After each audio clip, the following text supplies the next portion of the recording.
It is Thursday, everyone. Welcome into the News 10 Plus Digital Desk. I am Taylor Gattoni, trying to find my name on this little thing. There we go. Alongside First Alert Meteorologist Colton Cichoracki. How you doing? I'm well. How are you? Good. We actually, me and Colton went on a Meyer and Target run today. Pretty good weather actually outside. It was nice and sunny. Yeah. Great to walk into the store and walk out of the store. Great weather for You that. have any errands to run or just anything you want to do this whole week? Actually, you're fine. Oh yeah, it's fantastic weather. We've been seeing a lot of sunshine, very comfortable temperatures. We mentioned today in the 11 o'clock newscast that the coldest morning this morning since early June. Yeah. Yeah, we saw 40s It all felt like across the fall area. outside. It did, and I'm here for it. I love fall, You do. and it is technically the last day of meteorological summer, by the way, because September 1st is tomorrow, and that kicks off meteorological fall. Yes. Okay, so question, but the fall equinox isn't till September 22nd or the 23rd? I think it's the 23rd. I think it's Okay, really late this 23rd. year. Yeah, so we talk about this every time that we get a new meteorological season. The meteorologists, did I just do that, or did someone else do I that? don't know. I Something might just have. happened to our screen over here. That was a little It was funky. a little ghost. was a I might ghost. have done it. Meteorologists break up the seasons into 3-month intervals just for data reasons, because the start of the season can be on a different day every month. So we kind of do it that way. So that means September 1st starts meteorological fall, but technically, and in every sense of the word besides that, it's still summer until the 23rd when the equinox happens. Yeah. So yeah. And it's feeling like summer when you head into next week. You're looking Oh, at yeah. the extended forecast. Oh, yeah, we have some summer heat still coming. We're not done with it just yet, and we are going to be seeing some very warm temperatures. But one thing that we want to start off by talking about is the fact that today marks 1 week since the storms that we saw, with the widespread severe weather. Grand Ledge got hit hard, Potterville got hit hard. I was live out in Potterville. There were trees down everywhere. Yeah. Some debris off of a roof fell off, and Yeah. so Um, not good. Lansing and Holt got hit hard as well, but obviously it also marks 1 week since the tornado that hit Williamston. So we thought we might show you some video. This is from the state of Michigan, showing from a helicopter some of the damage that was seen from the tornado that moved through the area. And I'm just going to play this through. And it's going to show you, and I'll pause it every now and then. It's a pretty long video. You can find it on the YouTube page. But it's very interesting to see just how widespread the damage was. And you see a lot of trees down, and in some cases you see some houses and other things that are damaged. But I want to pause it right here. And you can actually see the path of the tornado. So when tornadoes are strong enough, they can actually cause damage on the ground, literally to the ground. So it scours the landscape, and so you can actually see exactly where the tornado tracked through.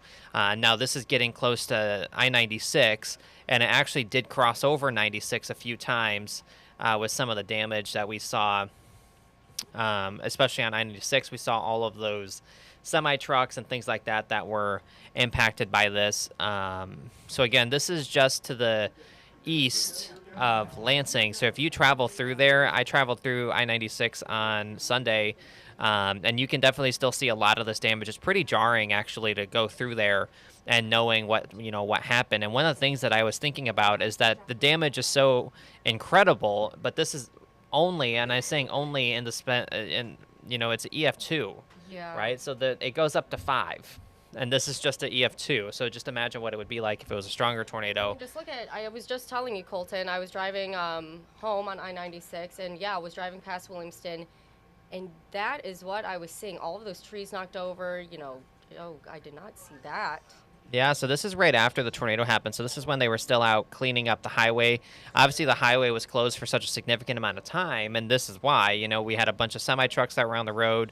A lot of them got pushed off the road. You saw that some one vehicle trying to put the stuff back into the truck. Right. So they it was pretty incredible, some of the damage that was seen. I'll kind of just fast forward this here. It's a very long video, but again, this is one of the things that you see from the highway is all of the trees that were just snapped in half with this tornado. It was just pretty incredible damage that was seen. And those are big trees too, right? The tornado almost broke the trees like it was a twig. You know how easily we could break twigs. Obviously, we can't break trees, but you're seeing the strength of that tornado. Yeah, and just think of the winds that must have been there to cause those trees to just snap in half. Um, and you saw some of the strongest part of the tornado was right as it was along I-96. So you can see this part of a forest here that is just completely destroyed by this tornado. Just incredible damage. I'll kind of play through. See, it did unfortunately make its way through some neighborhoods. So you can see a few of these houses here that were impacted by the tornado. Some roof damage, a lot of trees just completely uprooted. We saw that with the tornado. I kind of play this through a little bit more. Here's obviously a barn that was impacted by that. And it's just pretty incredible, just some of the damage that was seen. Again, 1 week ago today, another semi-truck that was kind of tossed around and taken off the road. And one of the things, we don't have any pictures or video of the actual tornado, and that's mainly because this happened at night, and it was likely rain wrapped. So the tornado can actually be, surrounded by rain, which makes it impossible to see. So that's likely what the case was with this. It was rain wrapped. No one saw it coming. The warning was in effect, but obviously if you're driving down the road, you might not know that there's a warning issued. You might just see that it's raining really heavily, and then all of a sudden there's the tornado. Which makes it incredibly dangerous, when we talk about nighttime tornado threats, as well as when they're wrapped in rain. Likely is the case here.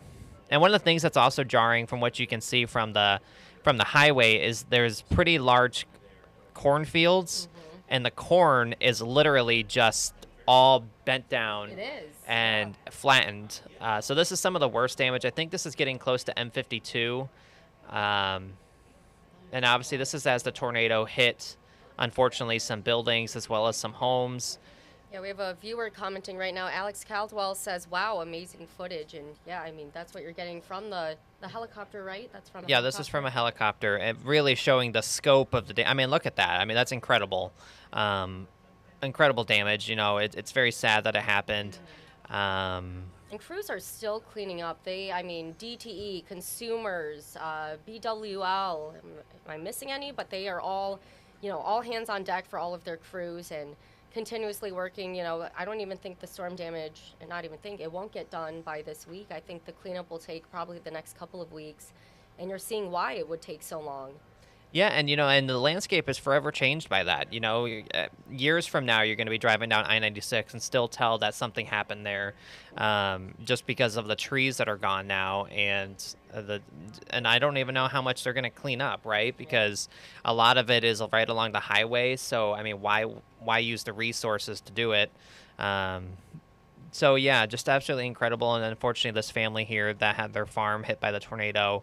Not just devastating, it was just it was a scary night. A lot of damage that happened with a pretty strong tornado that hit Michigan. We don't see EF2 tornadoes very often. Another house here that was heavily damaged by the tornado. And just look at the massive trees that were uprooted.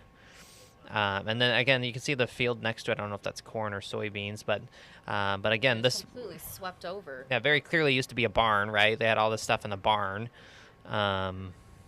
Then even look at the truck there with the boat that swung around. Yeah. Well, we also had Jordan Burrell had a story yesterday, I believe, where a horse was actually found in a cornfield, and they believe that the horse actually was flown over there from the tornado. Mm-hmm. Yeah. So, marks 1 week since this. You can find this on YouTube. I forget who. Let me see. Should I pull it back up? The Emergency Management and Homeland Security Division. So this is the state of Michigan. You can find this video on there of some of the damage. It's pretty incredible. It's a pretty long video, 15 minutes long. But yeah, just we wanted to share that today. It does mark 1 week since this happened. Yeah. And if you want to pull up the Max computer, I can show you last Thursday's tornado outbreak. 7 total tornadoes in the state of Michigan. That's one of the biggest single-day tornado outbreaks in Michigan. Some debate about how many. I've seen some conflicting research, but it looks like it's possibly close to a top 10 tornado day in Michigan. We only average 15, 16 tornadoes a year, and we saw 7 in one day. And obviously the strongest one was the one that hit Ingham County and moved into Livingston County. There was one near Grand Rapids, and then there were a couple closer to Metro Detroit, but those were all EF0s or EF1s. So very intense. Very intense. You know, we talk about the enhanced Fujita scale. That's ranking from 0 to 5. So we were at a 2. So just imagine if it was a 3 or a 4 or a 5. You know, I've covered in my career an EF4 tornado and some of the damage, and that is. What does that look like compared to what we saw just not too long Yeah, ago? so, you know, we saw like houses that had a lot of damage to it. When you get to an EF4, that's the house is gone, right? So that's when you get in houses wiped off their foundation. That gets into some really incredible no trees left, or any trees will lose their bark in some cases. I saw on that day, this was in Kansas when I worked down in Missouri, a 2x4 went through a person's windshield. Oh, geez. That's some incredible damage when you get into that kind of range. But obviously, this was very devastating for everyone that was impacted. Unfortunately, it was deadly as well, with one person losing their life in this tornado. So, just a terrible scene. 1 week ago today, 7 total tornadoes. So we just kind of wanted to show you that too. Yeah. Well, that's also important, you know, why we give all these updates. And, you know, Colton hops on and all the other meteorologists, you know, they hop on, they do the video updates. We always push ahead to our First Alert weather app because that's really a place where you can stay up to date and get alerted on any of those weather notifications. Yeah, and, you know, and one of the things, too, is that on that day, you know, I want to give a huge shout out to Andy Provenzano. As that storm was moving through, it was showing some signs of rotation for a while. It was actually showing some rotation on radar when it was over Lansing. So Andy actually decided to stay on air even before the tornado warning was issued, because technically we're supposed to come on when the tornado warning is issued, but we were on before that. And we were on air already, and then we saw that the tornado warning was issued, and obviously we stayed on for much longer. But yeah, we were on air, and we were streaming right here on News 10 Plus too, giving everyone that update. So it was just one of those nights that you'll not forget in your career. You know, I mentioned this if you watched our later cut-ins that night. We saw the debris picked up on radar. That was the first time in my career I've seen that for a tornado in Michigan. I know that happens, but seeing it actually in some place, you know, where I live too, right?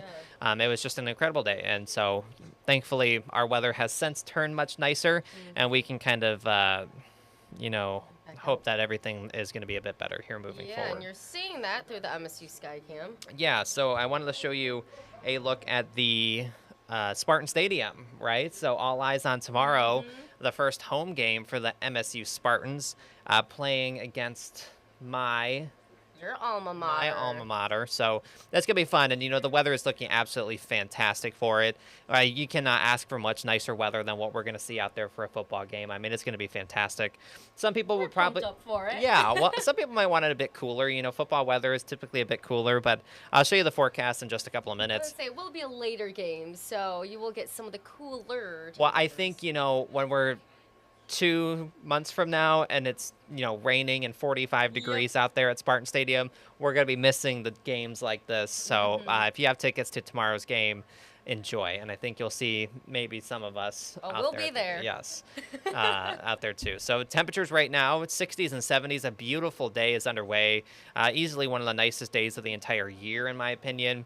Very comfortable. Open up the windows. It's just perfect. Can you turn off the AC with this? Yeah, I There think you so. go. Open up the windows. And if you're going to go to tonight's Lugnuts game, by the way, they only have a couple of games left. We'll have temperatures in the 70s initially, falling down into lower 60s, but we'll see clear skies. No weather-related issues to speak of whatsoever. Enjoy. That's all I can say. You might want to pack a light coat for later on, just because it is going to get chilly. You know, yesterday I went out to dinner. We ate outside. It was fine, but then by the time we got home, we were walking outside and we're like, it's not warm out. You know, Let me get the heater. yeah, we were wearing shorts and t-shirts, and it was just not exactly warm out towards the end. So tonight will not be quite as cold as last night, but still some lows probably in the upper 40s and lower 50s. But as we move forward here, we're going to see a very significant pattern change. So that's why I wanted to show you this map. This is actually looking up pretty high in the atmosphere, looking at where the jet stream is. So there's a lot of colors on here, but I just tried to label where the warm air is going to be. Generally, seeing like a reddish orange, yellow, green. yeah, generally speaking, where you see those colors, the reds, oranges are showing where the warmer temperatures are, generally speaking. And you can see pay attention to the time there at the top. This is getting into the weekend. And watch what happens. We see that warm air just kind of move right over us. A big ridge of high pressure is what it's called. The jet stream goes to our north, and that allows just warm air to come in. And this likely will be some of the warmest air that we have seen all year long, which is pretty incredible that it's going to be happening in September, the first week of September. But as we head into the holiday weekend, that's really when we're going to see the warmest air right over the Great Lakes region.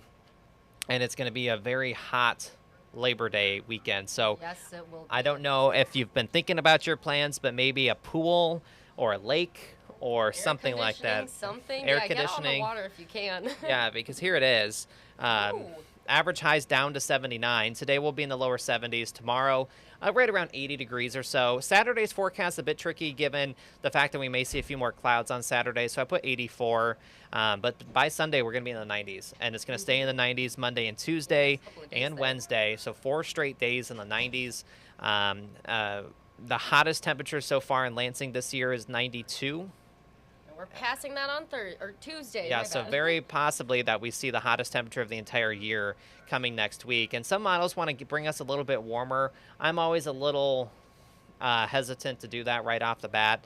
We'll see how the pattern kind of sets up here, but lower 90s, a good bet.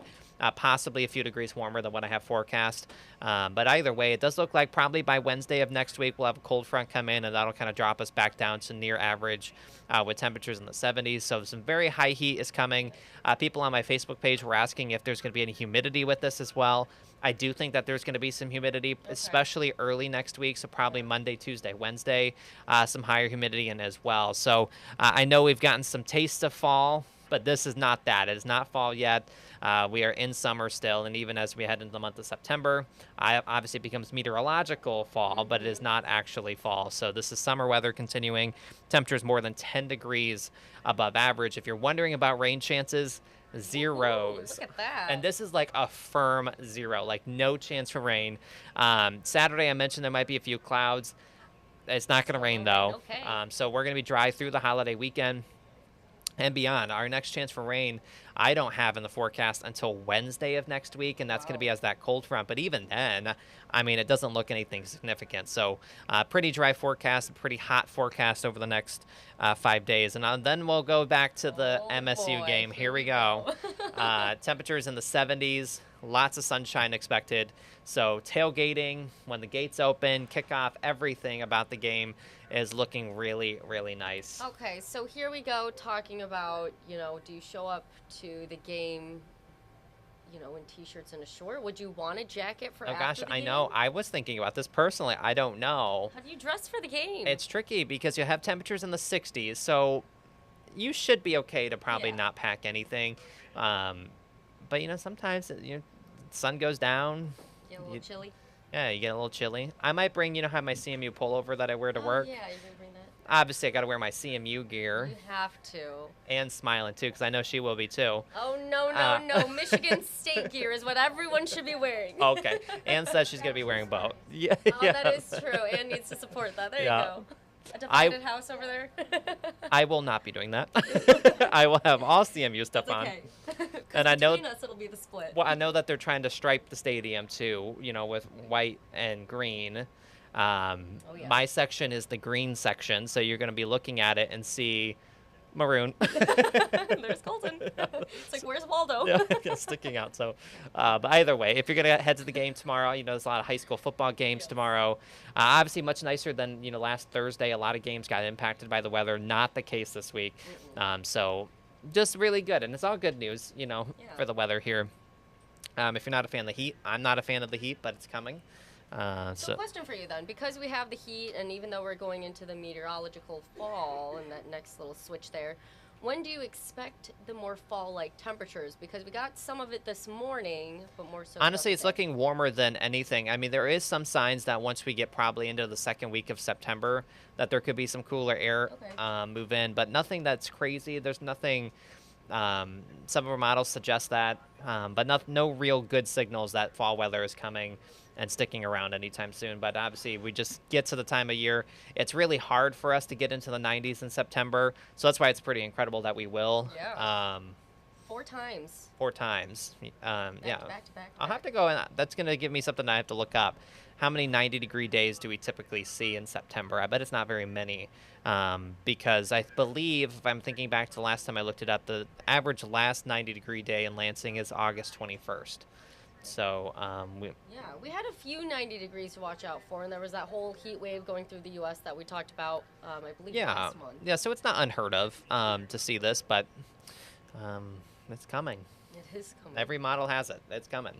And, we've avoided a lot of the heat this summer.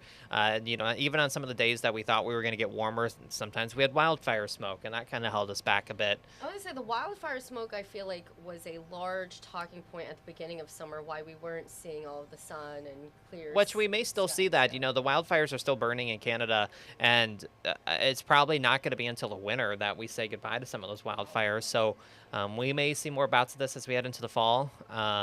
We just need that northwesterly flow to set up. When we have a flow like this, we are not getting a northwesterly flow because we're seeing the air come from the south. So south obviously is usually hotter and warmer, so when it's going up, we're getting that. Yeah, it's called warm air advection. Ooh, fancy over there. Yeah, WAA is what we would call it. Yeah.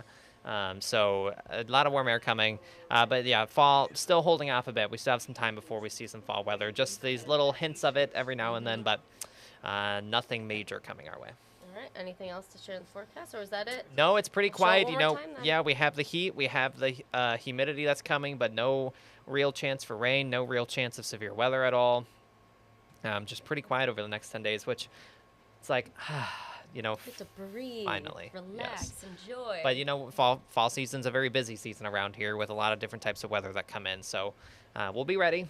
Yes, you will be. You still download the News 10 First Alert weather app, especially as we have the holiday weekend with Labor Day coming up. It can follow you, right? So you can get the location wherever you are.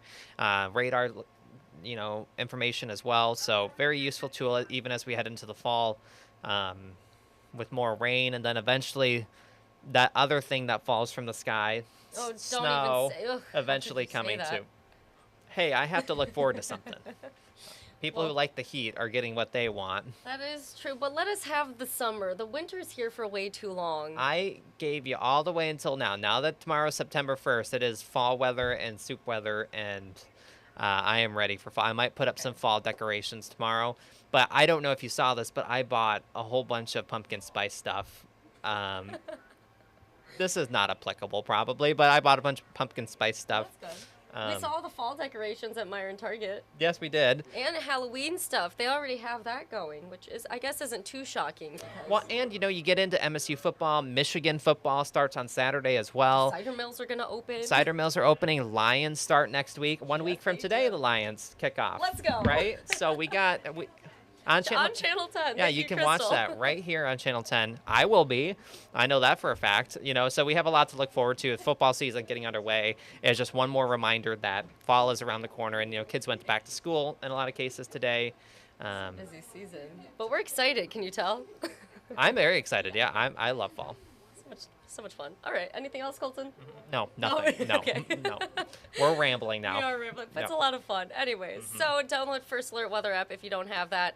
Also, here's what's coming up during Mid-Michigan Matters and our 90 minutes of news today. So speaking of fall, a lot of health experts are warning people or more advising people on getting their vaccinations early, and also talking about the newest RSV cases and some of the antibodies that you can get for that to protect yourself.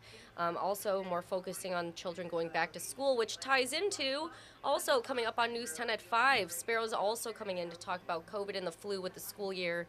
Obviously, like Colton was saying, a lot of students are back. Michigan State students are obviously back at school. So when you're not around those people and you all come together in a large population, you're in close quarters with each other, sometimes when someone's coughing, sneezing, you get some of the some of that bacteria. So here's how to protect yourself. We'll have that coming up during Mid-Michigan Matters today at 4, and then News 10 at 5. News 10 at 5:30, our Joey Ellis will be live from DeWitt for our game of the week as the Panthers host the Mason Bulldogs. And then coming up at News 10 at 6, we'll have an update on a stabbing in Lansing that happened earlier this morning. Whoa, what was that? I don't know. Something. I don't know what just happened. You know what it was? The footrest fell to the bottom of the chair. Oh. Everyone's looking at us now. We didn't break anything, I swear. did not break any. I was literally just sitting here. Oh my god. I didn't even have my feet on it. That was loud. Wake up, everyone. Everyone's staring at us. Take out full screen so I can fix it. Here's the full screen again. Pull it up. Oh, yeah. The What foot happened? pedal broke. Oh, yeah. Oh, it just. Oh my gosh, It it's didn't not. even It's break. not It broken. just dropped down. Oh gosh. So funny. All right. People at home are like, "What are we watching right now?" This is chaos over here. We're going to send it to our reporters live in the field. Why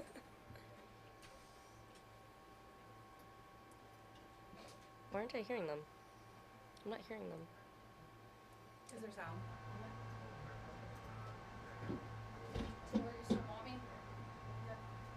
We always do. Oh my gosh, wow, thank you so much. Every time. At least for validation. Thank you. Gotcha. I gotta go up. She's coming. Well, I gotta make it safe for her, so. We got 10 seconds, and I don't know if I can even hear them. Okay. Who are these? All right, 5 seconds. No. Right. All right, thank you guys. Oh, I almost just muted myself over there. We have a lot of what is happening behind me. There is a lot going on right now. We're going to show you. We can stay up to date with Studio 10 because they are very busy today. Rochelle is in a much-needed vacation mode, and we have Claudia Sella and Nicole Buckman. They are very busy at work. So here's where you can tune into Studio 10.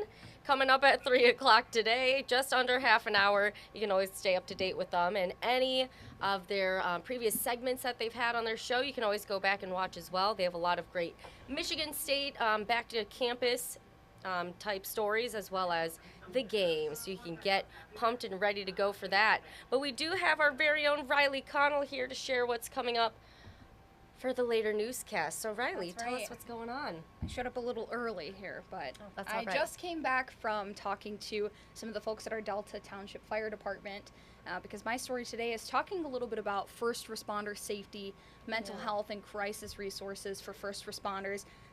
They see a lot. They see more than we see even from behind our camera a lot of times. So there's a couple of different programs out there that I'm going to be talking about. Some crisis lines that they can call into, much like a suicide help hotline. There's one specifically for first responders that was recently formed. So we're going to talk a little bit about that and talk to some of our local departments about their advocacy, how they kind of help to guide their departments in trying to seek some, mental health resources when they need them. So, And it seems like more and more mental health resources are coming out, not just for, students and children. They're doing it for all these different industries, like first responders who are seeing a lot of that trauma. Do you have any statistics, Riley, on the increased need for it? I don't have statistics on it, but I do have a lot of great testimony from the chief at Delta Township Fire Department who talked about a lot of those unseen struggles that happen too. A lot of those, people in his department who come to him and try to talk and just share what they have to share. I am going to do a little bit of numbers research for my story too. That hasn't quite come yet, but I am hoping to nail down some of the numbers that come with that. The program I'm talking about is Frontline Strong, which is actually funded through MDHHS, which is the Michigan Department of Health and Human Services. So they fund that program, and they are constantly putting out new data and new research on mental health and the stressors that these different groups of people experience. Like you said, we see more and more, these targeted resources for groups that are struggling. So it was really interesting to hear. For the first time, I was hearing about some of these resources that they have for first responders. So it was really an interesting topic and something that is, good to be raising awareness to, I think, as well. Yeah, and I'll add to the raising awareness on that. Obviously, with more and more resources coming out, that's great that there's all these resources. but they don't necessarily help if the people who need them don't know about it. So thank you so much for, finding the story, getting all the resources that you need, and for sharing that. I was glad that other people wanted to share about it, and it can be a difficult subject to dive into, and there's a lot of stigma surrounding mental health still, especially with people who are in positions where they really need to be strong in that moment. They need to be strong to be saving us, to be protecting us, and when they leave, it's all about decompressing, as something that the chief told me today. They also have a really, really adorable support dog at their station too. So I got some great footage of him. If you even want to just tune in to see Walter the dog over there. He's really great. He's a golden doodle that they've got there. Yeah, and he is just there to kind of give them some love when they come back. So it was really cool to kind of see that behind the scenes of what they do to decompress. Since the storms too. The storms, they saw a lot. So in just the last week alone, I can't imagine what they've seen. And crews are still working for that cleanup. They are. The past couple of days, we've done a few different cleanup stories. I did one just the other day over in Diamonddale, and still watching people clean up. And we had an incident today already too, with a tree trimming company who an individual there had an accident. It was unfortunately fatal, and that was also tied into that storm cleanup. So, and responders came to that, and they saw that and cleaned that scene up too. So it really has just been a full circle kind of day. So it's been interesting to see it all unfold. Well, Riley's talking about the storm damage. Colton showed you this earlier on YouTube. Again, that's from the Emergency Management and Homeland Security Division. About a 15-minute video showing all of the damage near Williamston along I-96 there and beyond that. So if you take a look, again, it's a 15-minute video captured from a helicopter. You get to really see the broad range of destruction to our area from the EF2 tornado. So anything else, Riley, that you want to add on what you have coming up? What time is it coming up at? 6 o'clock, so you can check that out, News 10 at 6, to find a little bit more if you've got a first responder in your life, too. I'm going to be putting some of the resources out there in the story and in the web article, too. There's always more in the web. I'm a big pusher for that. There's always more in the web, so go to look for that. And there's only so much time, as a reporter that you have for a certain story, so that's why the web is so beneficial. You can include more. Yes, definitely. So please go check it out. All right. Well, I'm going to show the little rundown of what we have coming up during First at 4 in our 90 minutes of news today, so you can check that out. So there we go. Oh, and I just dropped that thing down. We are dropping things all over the place today. Don't worry about it. We're luckily almost to the end of the week. There we go. Well, again, First at 4 and News 10 at 5, kind of piggybacking off each other, talking about health experts advising people to make sure, you check up on yourself, whether that's physicals, the flu vaccination, COVID vaccination, anything of the sort, and also RSV, again, talking about some new treatments that can help out with that as well. So that's what's coming up during First at 4 and our 90 minutes of news today. Oh, and that is not what I want. We already had News 10 today at 11. Now we're bringing out Justin Kent to also share what he has coming up during our 90 minutes of news. Yeah, coming up right at our 5 o'clock show, I'll be going into the CMU game, MSU. Man, campus is pretty excited for this big game. It's an in-state game, so the people from CMU, Mount Pleasant, they're going to be traveling down to go ahead and check out that game. It'll be a lot of fun. But we're talking about a lot of things like parking, police, safety, stuff like that, and as well as just some of the local businesses trying to get ready for the massive crowd. All right, so it's a big game day preparation for you today. Oh, yeah, big game. All right, and this is really helpful because for anyone who is going out to the game, like Justin just mentioned, in-state game for both teams. So, I mean, it's going to be a packed house. It's going to be a good time. If you're going to any of the bars, I suggest get there early. Yep. Oh, yeah.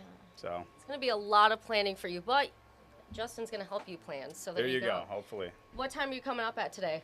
5 o'clock. 5 o'clock? Yep, all right. We'll be in the 5. Tune in, News 10 at 5. Justin, anything else you want to add? Is there any parking advice you can give people, like a little tidbit? The earlier you can get there, the better. Good luck. It's more just good luck. Okay. We'll see you News 10 at 5. Thank you, Justin. Awesome. And thank you all for joining us today on the News 10 Plus Digital Desk. We'll see you soon. Cool. Crushed it.